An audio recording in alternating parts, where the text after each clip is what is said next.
Hi friends, எல்லாருக்கும் வணக்கம். என் பேர் திலகம். இன்றைக்கி நம்ம வீடியோவில் என்ன பார்க்க போகிறோம் அப்படின்னு பார்த்தோம்னா, சின்ன சின்ன வேர்ட்ஸை வந்து ஒரு சென்டென்ஸாக ஃப்ரேம் பண்ணி நாம் எப்படி ஒரு கான்வர்சேஷனாக கொண்டு வர்றது, ப்ளஸ் அதர் பர்சன் கிட்ட வந்து எப்படி நாம் வந்து கன்னடத்தில் ஒரு ஃப்ளூயண்ட்டாக பேசுறது அப்படின்னு சொல்லிட்டு நாம் இந்த வீடியோவில் பார்க்க போகிறோம். அதுக்கு முன்னாடி நீங்கள் நம்ம வாய்ஸ் சேனலை லைக் பண்ணுங்கள், ஷேர் பண்ணுங்கள், சப்ஸ்கிரைப் பண்ணுங்கள். இப்போ வாங்க வீடியோக்குள்ளே போகலாம்.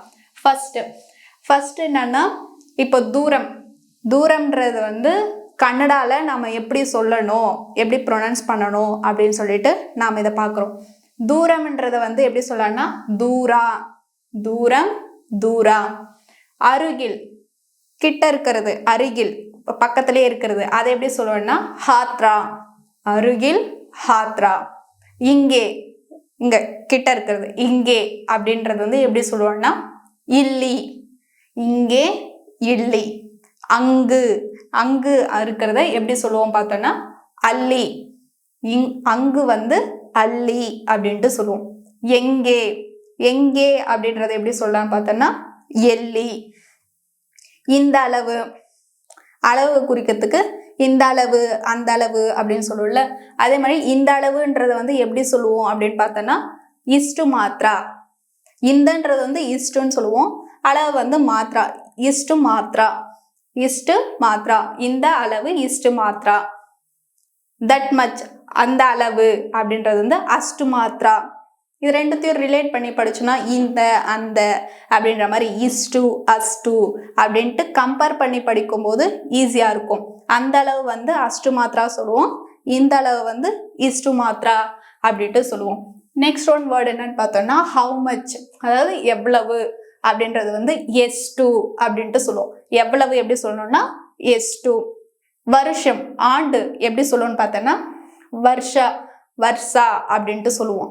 ஆண்டு வந்து வர்ஷா அப்படின்ட்டு சொல்லுவோம். நம்ம நார்மலாக வந்து ஒரு ஃப்ளோவாக பேசும்போது என்ன சொல்லுவோம்னா ஆண்டு வந்து ஆண்டுன்னு சொல்ல மாட்டோம், அப்படியே ஒரு ஃப்ளோவாக என்ன சொல்லுவோம் வருஷம் அப்படின்ட்டு சொல்லுவோம். அது மாதிரி நம்ம இது கொஞ்சம் அப்படி மாற்றி சொல்லணும்னு பார்த்தோன்னா வர்ஷா அப்படின்ட்டு சொல்லலாம்.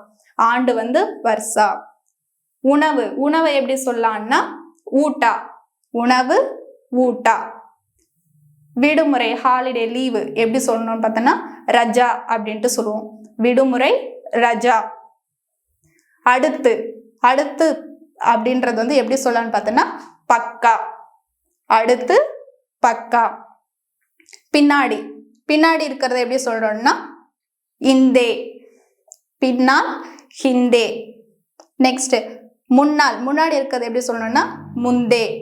முன்னால் முந்தே. இதோடைய இந்த வேர்ட்ஸுக்கான சென்டென்ஸ் எல்லாம் வந்து இதோடைய கண்டினியூவேஷனை நம்ம நெக்ஸ்ட் பார்க்கலாம். என்ன பார்த்தோம்னா ஒரு சின்ன சின்ன சென்டென்ஸாக நம்ம வந்து நம்மளுடைய 5th லெசனில் நம்ம பார்த்துட்டு இருக்கோம். இப்போ அதுக்கான ஒரு சென்டென்ஸாக ஃப்ரேம் பண்ணி நம்ம ஒரு ஜென்ரல் சென்டென்ஸை எப்படி ஃப்ரேம் பண்ணுறது அப்படின்னு சொல்லிட்டு நாம் இப்போ பார்க்க போகிறோம். ஒரு காமன் திங்ஸான ஒரு சென்டென்ஸை தான் நாம் இப்போ பார்க்க போகிறோம். ரொம்ப இன்டெப்த்லாம் இல்லை, ஒரு சிம்பிள் சென்டென்ஸ் மட்டும் இப்போ பார்க்கலாம். ஃபர்ஸ்ட் நார்மலாக ஒருத்தர்கிட்ட வந்து இப்போ நம்ம ஒரு டிஸ்டன்ஸாக நடந்து போகிறோம்னா அவங்க கிட்ட அவ்வளோ தூரம் என்னால் நடக்க முடியாது அப்படின்னு சொல்லிட்டு நம்ம கன்னடத்தில் எப்படி சொல்கிறது அப்படின்னு பார்த்தோம்னா அஷ்டு தூரா நடியுதக்கே ஆகுதில்ல அப்படின்னு சொல்லுவோம். அதாவது அவ்வளோ தூரம் நடக்க முடியாது அப்படின்ற சென்டென்ஸை வந்து கன்னடத்தில் எப்படி சொல்லணும்னா அஷ்டு தூரா நடியுதக்கே ஆகுதில்ல அப்படின்ட்டு சொல்லுவோம். நெக்ஸ்ட் ஒன் என்னன்னு பார்த்தோம்னா அருகில் உள்ளது, நியர்பையாக இருக்கிறத வந்து நாம் எப்படி கன்னடத்தில் சொல்லணும் அப்படின்னு பார்த்தோம்னா ஹாத்ரா இருவுது. எப்படி சொல்லணும்னா ஹாத்ரா இருவுது அப்படின்ட்டு சொல்லுவோம். நெக்ஸ்ட் ஒன் இங்கே இருப்பது என்ன, அதாவது இங்கே இருக்கிறது என்னது அப்படின்ட்டு நம்ம கன்னடத்தில் எப்படி கேட்கணும் அப்படின்னு பார்த்தோம்னா இல்லி இருவது ஏனு. இங்கே இருப்பது என்ன, அது எப்படி கேட்கணும்னா இல்லி இருவது ஏனு அப்படின்னு கேட்கணும். நெக்ஸ்ட் சென்டென்ஸ் என்னன்னு பார்த்தோம்னா இது மட்டும் போதும் அப்படின்ட்டு கன்னடத்தில் எப்படி சொல்லணும் அப்படின்னு பார்க்கும்போது இஸ்டு மாத்ரா சாக்கு. எப்படி சொல்றோம்னா இஸ்டு மாத்ரா சாக்கு. நெக்ஸ்ட் ஒன் நாளை எனக்கு விடுமுறை. நாளை எனக்கு விடுமுறை அப்படின்றத கன்னடத்துல எப்படி சென்டென்ஸ் ஃபார்ம் பண்ணலாம்னா நாளே நன்னிகே ரஜா இதே. நம்ம ஆல்ரெடி பார்த்துருப்போம் விடுமுறைனா என்னன்னு சொல்லிட்டு நம்ம அந்த வேர்ட்ஸ்ல நம்ம உங்களுக்கு எக்ஸ்பிளைன் பண்ணும்போதே சொல்லிட்டு இருப்போம். அதை வச்சு இப்போ சென்டென்ஸா நம்ம எக்ஸ்பிளைன் பண்றோம். அதுக்கு நாளை எனக்கு விடுமுறை அப்படின்னு கன்னடத்துல எப்படி சொல்லணும்னா நாளே நன்னிகே ரஜே இதே அப்படின்ட்டு சொல்லணும். நெக்ஸ்ட் ஒன், உன் பின்னால் இருப்பது என்ன?